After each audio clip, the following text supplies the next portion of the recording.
अब की बार रेलवे फाड़ में जो सिंपल इंटरेस्ट की हमारी सीरीज चल रही थी उसको कंटिन्यू रखते हैं एज और प्रॉमिस।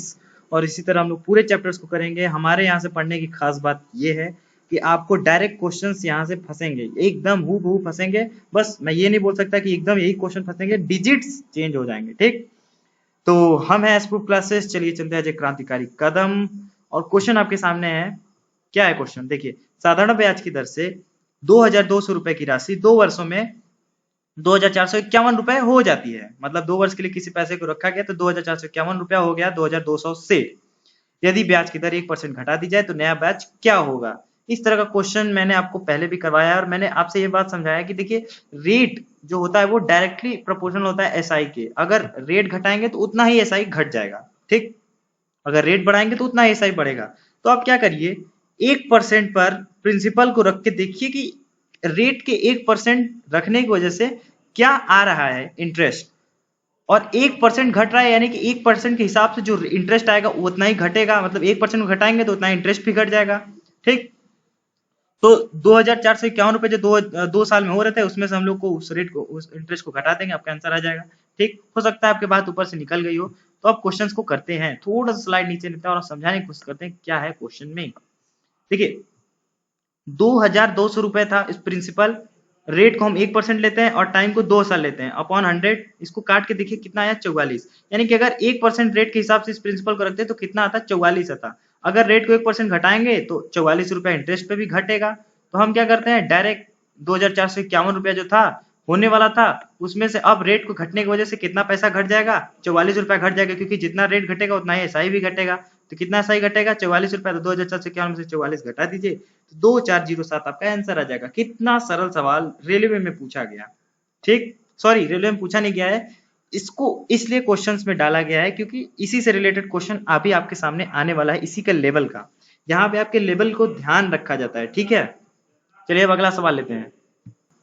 देखिए, क्वेश्चन आपके सामने आ गया है, किसी राशि पर 2 वर्ष का साधारण ब्याज 400 रुपया है। यानी कि 2 वर्ष के लिए रखा गया तो साधारण ब्याज कितना मिलता है, 400 रुपया। और रेट हमारा 4% अधिक होता तो, मतलब आर पहले था लेकिन अब 4% अधिक होता है तो 400 रुपया अधिक साधारण ब्याज भी मिलता है। और कैजुअल बात भी है कि एसआई और रेट डायरेक्टली प्रोपोर्शनल होता है। ठीक, तो अगर रेट को 4% बढ़ाया जाता है तो 400 रुपया अधिक मिलता है, तो मूल राशि कितनी होगी ये आपको बताना है। ठीक, तो आपको एक बात समझ में आना चाहिए कि हम क्या करते हैं, एक फॉर्मूला लिखते हैं जिसमें पी को हम लोग वही रखेंगे। थोड़ा सा नीचे लेते हैं पहले, थोड़ा सा नीचे लेते हैं पहले। प्रिंसिपल को वही रखेंगे, रेट को 4% रखते हैं, टाइम को 2 रखते हैं और देखते हैं कि अब यहाँ पे क्वेश्चन दिया था, क्वेश्चन में कि एसआई 400 मिलेगा इसके हिसाब से, तो वहां पे हम लोग पी को फंसा सकते हैं। ठीक, क्योंकि 4% रेट बढ़ने की वजह से एसआई भी कितना बढ़ा है, 400। ठीक, तो जितना जिस रेट की बढ़ने की वजह से एसआई बढ़ा है उन दोनों को अगर हम बराबर कर लेते हैं तो इस तरह से आपका प्रिंसिपल निकल जाएगा।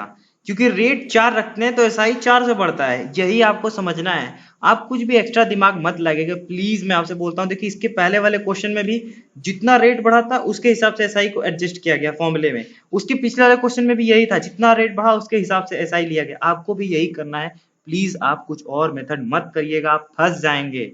तो प्रिंसिपल आपका क्या आ जाएगा, 4 इंटू 2 अपॉन 100। देखिए, सबसे पहले क्या करते हैं हम, 2 से 400 काटिए तो 200 आता है। फिर 4 को, एक 4 1 जा 4 और 4 50 जा 200 और फिर 0 किधर पे जीते तो पी बराबर कितना आता है, 5000 आता है। इसका एक और मेथड है लेकिन वो इतना रिलेवेंट मेथड नहीं कि मैं आपके साथ शेयर करूं। ये देखिए, मैंने और करके लिखा था लेकिन मैं उसके साथ इस वीडियो में मतलब ये शेयर नहीं करूंगा क्योंकि ये बेस्ट मेथड है। ठीक है, ये बेस्ट मेथड है, मैं आपको कंफ्यूज नहीं करना चाहता हूँ।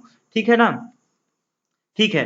तो इस कॉन्सेप्ट को आराम से आप समझ लीजिए, ठीक है ना, क्योंकि आपको बहुत आगे प्रॉब्लम आएगी अगर आप नहीं समझेंगे तो। और ये क्वेश्चन देखिए, इसके पहले वाला क्वेश्चन हम लोगों ने आपको इसलिए बताया ताकि ये क्वेश्चन आप कर पाए। आरआरबी जेईई में ये सवाल पूछा भी गया है 2019 में। ठीक, एनटीपीसी में अगर आपका क्वेश्चन आएगा भी तो इसके ऊपर आ ही नहीं सकता। मैं इसीलिए इतना ज्यादा कॉन्फिडेंट हूँ। अगर आप, और आपको खुद ये बात फील हो रहा होगा, ठीक है ना, और आपको लगता है कि जरा सा भी हमारा कंटेंट अच्छा है तो हमारे चैनल को सब्सक्राइब करके इस बात का इंडिकेशन दें, वीडियो को लाइक करें यार। मेहनत लगती है थोड़ा सा तो, मतलब आप कर सकते हैं सपोर्ट। ठीक है, चलिए अब आगे बढ़ते हैं। देखिए, क्वेश्चन क्या है आपके सामने, राम ने 3 साल के लिए 6000 रुपए शिवा को और 8000 रुपए कृष्णा को 5 वर्ष के लिए दिए। देख, 3 साल के लिए राम को 6000 रुपए और 8000 रुपए 5 साल के लिए शिवा को दे दिया, साधारण ब्याज की समान दर पर, यानी कि रेट दोनों के लिए सेम था। उसके बाद क्या है, उससे दोनों से कुल ब्याज 5,220 रुपए प्राप्त हुआ। मतलब दोनों का मिला के ब्याज कितना प्राप्त हुआ, 5,200। और यही इस क्वेश्चन का की पॉइंट था। और क्या आगे लिखा है, ब्याज की दर ज्ञात करें। तो देखिए क्वेश्चन में आपको सीधे बता दिया कि आपको करना क्या है, आपको सीधे उन दोनों के इंटरेस्ट का फॉर्मूला लिखना है और जोड़ के इतना के बराबर कर देना है। ठीक, तो देखिए एसआई का फॉर्मूला क्या होता है, सिंपल इंटरेस्ट का PRT upon 100 plus PRT upon 100, दोनों के इंटरेस्ट को जोड़िए जिसमें रेट कॉमन रहेगा। तो देखिए राम के लिए प्रिंसिपल कितना था 6,000 रुपए, टाइम कितना था 3 और रेट कितना था आर अपॉन में 100 प्लस। अब देखिए शिवा के लिए प्रिंसिपल कितना 8,000, टाइम कितना है 5 साल के लिए दिया गया था और रेट तो आर ही है क्योंकि दोनों के लिए आर सेम था अपॉन में 100। तो देखिए आप क्या करिए, जीरो से जीरो काट दीजिए, दो जीरो से दो जीरो काट दीजिए और फिर इसको जो यहाँ पे थोड़ा सा स्लाइड को मैं नीचे लेता हूँ, मैंने नीचे सॉल्व किया है, ठीक है ना।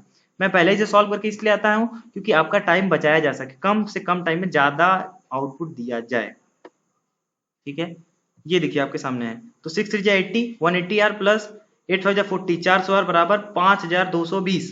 ठीक, तो इन दोनोों को जोड़ेंगे तो 580 आर बराबर 5,220। तो आर बराबर 5,220 अपन 580, जीरो से जीरो कटेगा, 58 1 जा 58 9 जा 9% आपका आंसर आ जाता है और ये बिल्कुल सही आंसर हो जाता है। ठीक है, तो देखिए दोस्तों हमने ऐसा नहीं कि हमारे पास क्वेश्चंस नहीं था, लेकिन जो क्वेश्चन थे बिल्कुल इसके मतलब बिल्कुल अलग क्वेश्चन थे, तो हमने इस वीडियो में उसको हौच पौच करने के लिए नहीं रखा है। ठीक है, इस क्वेश्चन में इस वीडियो में वाकई में कम क्वेश्चन, मैं इस बात को एक्सेप्ट करता हूं, लेकिन हम लोग आपसे अगले पार्ट में मिल रहे हैं, घबराइए मत। आपको इस एंड स्क्रीन में आपको मिल जाएगा, तुरंत क्लिक करिए और आपको अगला वीडियो पाप आ जाएंगे। ठीक है, तो तुरंत मिलते हैं आपसे अगले क्लास में। ठीक है, चलिए तब तक के लिए आपका दिन मंगल में हो, आप कामयाबी के हर कदम को चूमे, अब की बार फाड़ और एक्सप्लोर क्लासेस को सब्सक्राइब करना ना भूलें। ठीक है, धन्यवाद।